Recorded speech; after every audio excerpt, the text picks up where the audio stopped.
Zulfan merupakan anak kedua dari pasangan Yusriana dan Zulmahdi, warga Desa Lambe, Kecamatan Darul Imarah, Kabupaten Aceh Besar. Ia mulai mengeluh sakit di bagian punggung karena ada benjolan sejak tahun 2020 lalu saat menjelang lulus sekolah SMK. Awalnya ia sempat dibawa berobat alternatif di kampung dengan cara dikusuk, namun kondisi Zulfan tak kunjung membaik. Sehingga orang tuanya kembali membawa berobat ke rumah sakit dan divonis menderita kanker getah bening yang harus segera dilakukan tindakan operasi. Setelah menjalani operasi di rumah sakit, kondisi Zulfan tak kunjung membaik. Setiap 2 minggu sekali, Zulfan rutin dibawa untuk menjalani kemoterapi. Namun kondisi anaknya semakin memburuk, ia hanya bisa terbaring menahan kesakitan.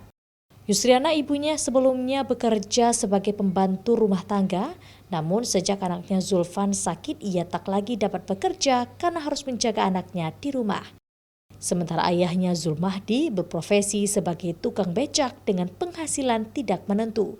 Sehingga jangankan untuk biaya membawa anaknya ke rumah sakit, biaya kebutuhan sehari-hari pun sering tak cukup.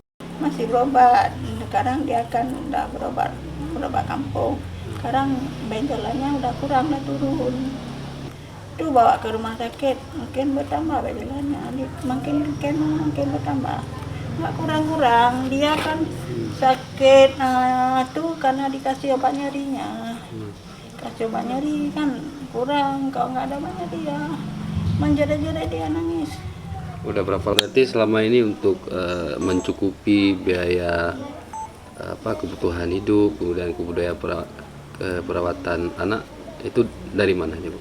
Dan bagaimana kondisinya Bu? Ya ayahnya narik, kadang-kadang dapat rezeki 30 untuk beli ikan aja nggak cukup. Apalagi kita berobat, kadang dikasih sama anak, kok anak ada rezeki. Walau biaya berobat di Aceh gratis karena menggunakan BPJS Kesehatan, namun belakangan ini orang tua Zulfan tak punya lagi biaya kebutuhan sehari-hari anaknya. Dan saat mendampingi ke rumah sakit, ia hanya pasrah dan berharap mukjizat anaknya bisa sehat kembali seperti sedia kala.